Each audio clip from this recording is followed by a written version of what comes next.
Hey, what's going on, guys? This is TabMock99, back at you with another Mortal Kombat video. Now, by now, I'm sure everyone has seen the trailer for the Mortal Kombat 11 Combat Pack, and you know what that means. For the first time, you'll be able to pick Terminator as he makes his debut as a guest character in Mortal Kombat. So I thought now would be the perfect opportunity to go back in time and review all the connections between Mortal Kombat and Terminator. That's right, I'm going to take you back to the past. The first one is actually something that we've talked about on this channel before. How there's a clip of Ed Boon on the G4 show Icons, where he talks about how Terminator served as the inspiration for Kano and his metal faceplate. Then Kano was this guy with this metal eye patch, and I think Terminator 2 or something had come out recently, and we said, okay, let's make a guy whose skin is peeling away. The next one's also something we've talked about on this channel before, how they make a reference to Terminator in the official Mortal Kombat 1 comic by John Tobias. Come on, Cage, say it! I'll be back. That wasn't my movie. Shout out to Total MK there for providing the voice of Kano. Well, look at this. This little baby brings back memories now, doesn't it?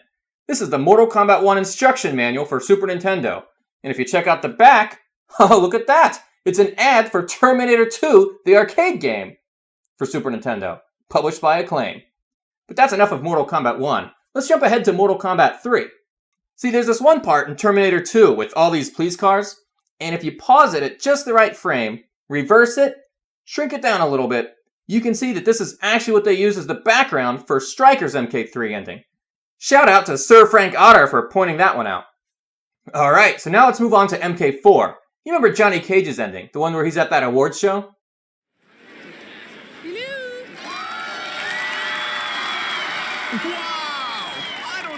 To say. I guess I can start by thanking all my fans out there. Well, that's enough of the mushy stuff. I mean, let's get real here, huh? When am I gonna get some real competition?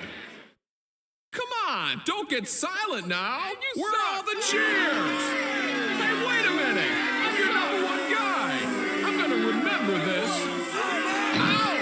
Okay, now I'm mad. Hey, come on, win it! Ow! I saw that, Arnold. Yeah, you heard right. One of the guys throwing stuff at Johnny Cage is named Arnold. Now, I don't think I'm jumping to any conclusions here. I think we know exactly which Arnold they're talking about. But of course, the most iconic tribute of all would have to be Scorpion's death scene in Mortal Kombat Shaolin Monks. That's a great reference to Arnold's death scene in Terminator 2. Not that the thumbs up makes any sense here, but whatever. We'll go with it, I guess. But let's back up a bit. Remember that before there were any Mortal Kombat games, there was Terminator 2, the arcade game, by Midway. Some of the developers that worked on Mortal Kombat worked on Terminator 2 first. Like here in the credits, you can clearly see the name John Vogel. It's right there in black and white. Or I guess it's white and black. Whatever. They also give thanks to Ed Boon, so presumably he did something for the game. Even Larry Kazanoff is mentioned. More on him later. Now, in the home console ports published by Acclaim, those names are all thrown away. But again, we do see some familiar names. Like here in the Super Nintendo port, we see the name Jim MK Fink. So, a lot of connections between Mortal Kombat and Terminator. And if you look at the movies, that's even more the case. Like, look at Allison Savage. She was the special effects supervisor for Terminator 2. She went on to do the special effects for the Mortal Kombat movie in 1995. Look at Larry Kazanoff. He was the executive producer of a behind-the-scenes documentary for Terminator 2. He went on to become the producer for the Mortal Kombat film. So, here's the two of them working together on the audio commentary only released on the Mortal Kombat Laserdisc. Now here's where it gets hard, because we want to make a movie that you believe but that is fun. So a guy's about to turn around whose face is half metal. This is Kano. We actually weren't going to shoot his face to be half metal because we thought it would look like some other movies that Al and I have done. And as we were designing the characters, we had little kids in, and they would see all the character designs and approve them and approve them. And when they saw Kano, the original Kano, without this metal faceplate, the kids started huffing and puffing like an exasperated bull and almost exploded, thinking that Kano wouldn't have a metal faceplate. They kept repeating it, Kano has a metal faceplate. So we changed back to the original design of the character from the game, and that's what you see here. The difficult scene coming up is this sensei has to make a transformation into Shang Tsung. And the difficult thing is, of course, they're different height, they're different size, their face is different, first of all. So we had to get their walking pace and their movement to be similar so that we could morph one character into the next, which is what you're about to see. Also, the difficult thing is, of course, so many people have seen a morph that we needed to do something cooler that sort of spiced it up, and that's what you see there. Morphing, which Al and I worked together on a movie called Terminator 2, which was as recently as 5 years ago an amazingly new technology, is already old and used and a bit boring. You can buy it for $89.95 on your home computer. So when you need it for a story element these days, as Al said, you try and simply dress it up some way. It's gotten old quickly.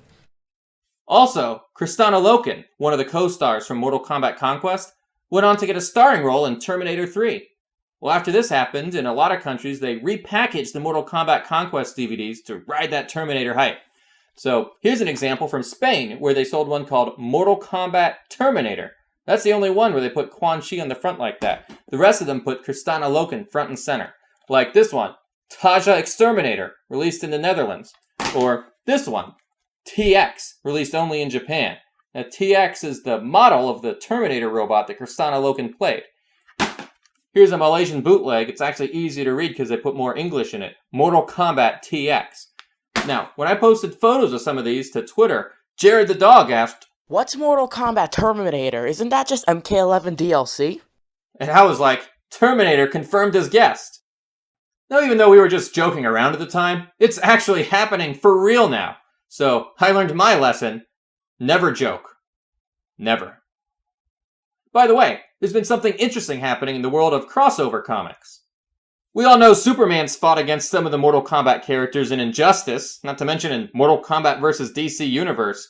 Well, in a 4-part miniseries, he's also gone toe-to-toe with the Terminator. Oh, you think that's something? Alien vs. Predator.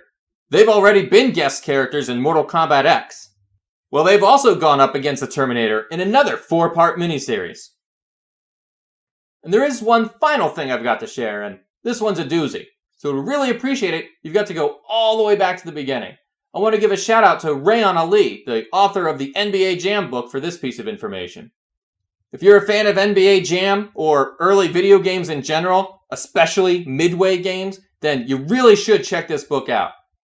Rayon explained that Midway had so much success with the Terminator 2 game that was the reason that the company was pushing so hard for so many licensed titles. NBA Jam, WrestleMania, Revolution X, all of these were pursued as a result of what they achieved with Terminator 2. And that includes at one point an attempt to produce a fighting game based on Jean-Claude Van Damme. And when that fell through, well, I think we all know the rest.